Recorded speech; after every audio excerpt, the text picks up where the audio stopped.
Unified 911, anong matutulong namin sa'yo? Anya ti maitulong mi ken kapo. Anong may tatabang ko sa Unsay imo? akong ikatabang nimo? Ngini makadabang na misal ka no. Sa anumang wika o dialekto, may tulong na darating sa iyo.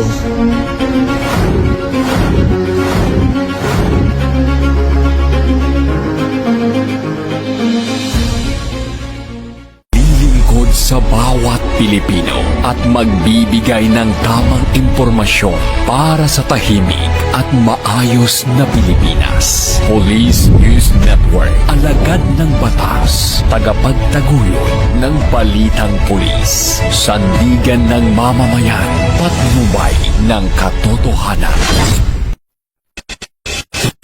Kampo Krame, maghahatid ng pinakahuling kaganapan at nagbabagang balita. Ito ang PNN Police News Network. At ngayon, ang inyong mga tagapagbalita. Magandang araw, bagong Pilipinas. Ako ang inyong alagad ng batas, tagataguyod ng Balitang Pulis, Patrolman Edwin Baris. Maghahatid sa inyo ng tamang balita, kwento ng pulis at serbisyo para sa mamamayan. At ito ang PNP News Online. Ang pangunahing balita ng Police News Network, alagad ng batas, tagataguyod ng Balitang Pulis.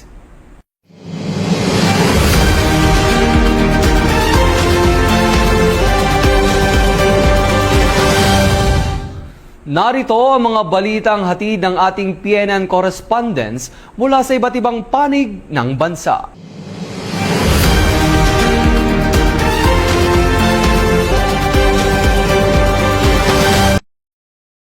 Sa patuloy na pagpapatibay ng ugnayan para sa kapayapaan at kaayusan, matagumpay na isinagawa ng Sorsogon Police Provincial Office ang oath-taking at Memorandum of Agreement signing kasama ang Anti-Crime Devotees o ACD Sorsogon Kasanggayahan Chapter. Formal na nilagdaan ang kasunduan ni na Provincial Director Police Colonel Alex C. Daniel at ACD President Par Juanito Figueroa bilang isang mahalagang hakbang sa pagpapalakas ng kooperasyon sa pagitan ng kapulisan at mga voluntaryong sibikong grupo. Sa pamamagitan ng pakikipagtuwang sa Anti-Crime Devotees o ACD Sorsogon Kasanggayahan Chapter, muling pinagtibay ng dalawang panig ang kanilang layunin na suportahan ang mga programang pangprebensyon sa krimen at pakikilahok ng komunidad, mga inisyatibo para sa kaligtasan ng publiko na naglalayong mapanatili ang kapayapaan at kaayusan sa lalawigan. Ang nasabing seremonya ay patunay ng patuloy na dedikasyon ng Sorsogon PPO sa pagbubuo ng matatag na ugnayan sa mga stakeholders tungo sa isang mas ligtas at maunlad na pamayanan. Mula dito sa Sorsogon Police Provincial Office, ako po si Police Corporal Chris Gupela para sa Police News Network. Bagong PNP para sa bagong Pilipinas, serbisyong mabilis, tapat at nararamdaman.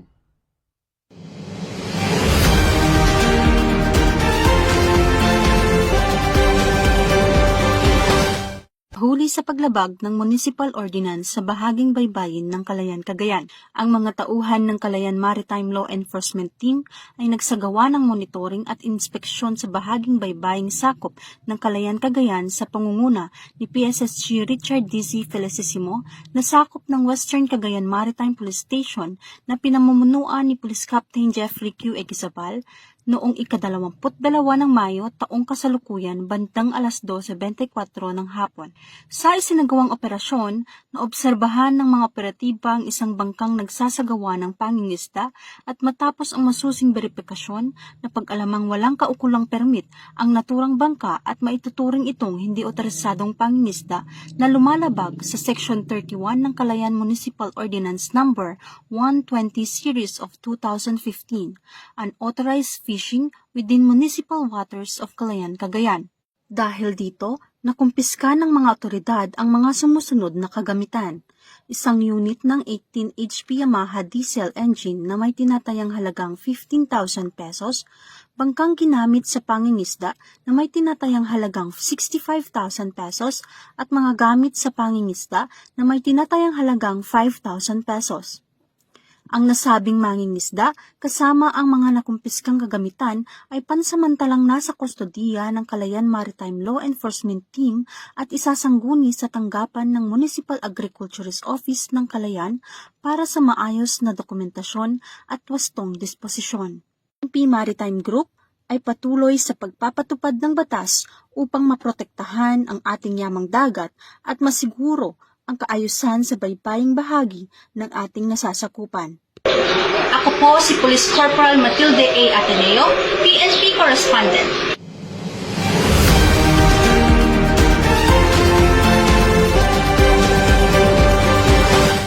Ng Uklan Ultimate Grass Cutter 2026 sa pamumuno ni Police Colonel Genesio D. Bonoy, Acting Provincial Director ng Benguet PPO, ang matagumpay na pagkasira sa kabuuang 1,650 fully grown marijuana plants at 15 kilos dried marijuana leaves, stalks at 14 tops na may standard drug price na nagkakahalaga ng 2,100,000 pesos sa isinagawang magkakahiwalay na operasyon. Natagpuan ang mga halamang marijuana at tuyong marijuana sa mga munisipyo ng Kapangan, Atok at Kibungan. Lahat ng mga ito ay binunot at sinunog sa lugar alinsunod sa wastong proseso ng dokumentasyon. Unang naaresto sa isinagawang operasyon, gayunpaman patuloy ang investigasyon upang matukoy at mahuli ang mga responsable sa ilegal na pagtatanim. Sa hindi matatawarang dedikasyon at pangako sa tungkulin, patuloy ang mas pinaigting na kampanya ng Benguet PPO laban sa ilegal na pagtatanim ng marijuana upang maprotektahan ang mga komunidad at mapanatili ang kaligtasan at kinabukasan ng lalawigan ng Benguet. Sa pamamagitan ng tuloy-tuloy na operasyon sa eradikasyon, nananatiling matatag ang Benguet PPO sa adhikain nitong makamit ang isang ligtas, mapayapa at drug-free na pamayanan. Bagong PNP para sa bagong Pilipinas, serbisyong mabilis, tapat at nararamdaman.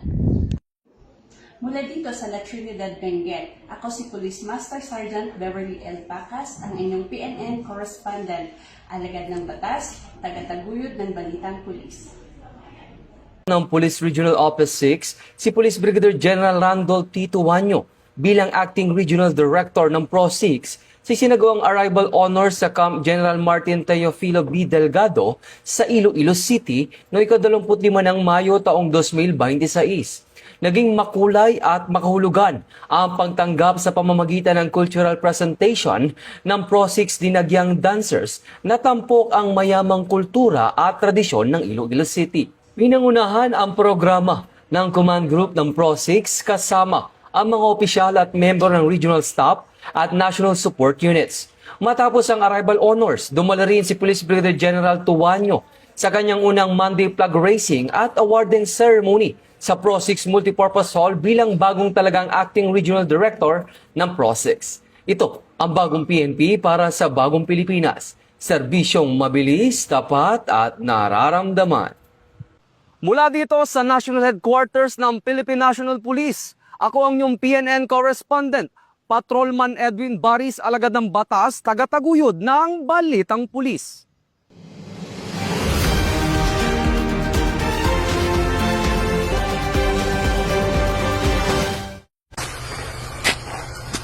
Na-recover ng mga otoridad ng Lanao del Norte Police Provincial Office ang mahigit 2.6 million pesos na halaga ng hinihilalang smuggled na sigarilyo sa dalawang magkakahiwalay na operasyon noong Mayo 23 taong kasalukuyan sa Kapatagan at Munay, Lanao del Norte. Anti-smuggling of cigarette, we have this two big operation. The one is worth over 600,000 while the other one is about 2 million. Bandang alas 12:30 na madaling araw habang nagsasagawa ng checkpoint operation San Por 1, Bansarville 1, Kapatagan, Lanao del Norte, pinara ng mga tauhan ng 2nd Provincial Mobile Force Company ang isang Honda CR-V na bumabiyahe mula Sultan Naga de Maporo patungong Kapatagan. Sa isinagawang inspeksyon, nadiskubre sa passenger seat at compartment ng sasakyan ang 750 rims na mga sigarilyo na may tinatayang market value na 600,000 pesos. Kaagad namang dinala sa Kapatagan Municipal Police Station sina alias Ray at alias Kai para sa dokumentasyon at kaukulang disposisyon. Samantala, bandang alas 11:05 ng umaga, nagsagawa rin ng checkpoint operations ang mga tauhan ng 1st Provincial Mobile Force Company, katuwang ang Maritime Police Station, Provincial Intelligence Unit ng LDNPPO, at 10th Maneuvering Company ng RMFB 10 sa Barangay Tambo, Munay, Lanao del Norte. Nang makupiska ang kahong-kahong kargamento sa loob ng 3 sasakyan, kabilang ang 2 Toyota Revo at 1 Isuzu Crosswind. Sa masusing inspeksyon, natuklasan naglalaman ang mga sasakyan ng 50 master cases ng mga sigarilyo na may tinatayang market value na 2 million pesos. Agad ding dinala sa Munay Municipal Police Station ang mga driver at pasahero para sa dokumentasyon. So the Lanao del Norte Police Provincial Office is moving forward, consistent and expanded to implement the law with the help of the community. Mula dito sa Lanao del Norte Police Provincial Office, ako yung PNN Correspondent, Patrolman Kim Luna, alagad na batas, tagataguyod ng Balitang Pulis.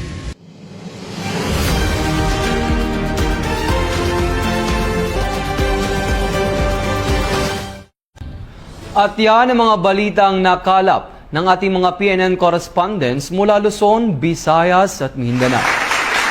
Para sa mas malawak at mabilis na ulat ng mga balita, huwag kalimutang mag-like, follow and share sa aming official social media accounts ng Police News Network. Tutok lang sa aming YouTube channel para sa mga live stream at replays.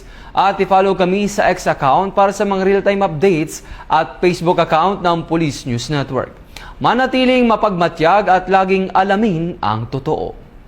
Sa ngalan ng pamunuan ng Philippine National Police, sa pangunguna ni Chief PNP Police General Jose Melencio C. Nartates Jr. at sa pamumuno ni President Ferdinand Bongbong Marcos Jr., kami ay maglilingkod sa bawat Pilipino at magbibigay ng tama at balansing balita.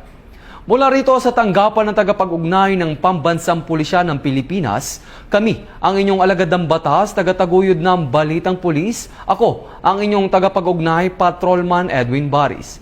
Maghahatid ng tamang balita, kwento ng pulis at serbisyo para sa mamamayan. At ito ang PNP News Online. Ito ang bagong PNP para sa bagong Pilipinas. Serbisyong mabilis, tapat at nararamdaman.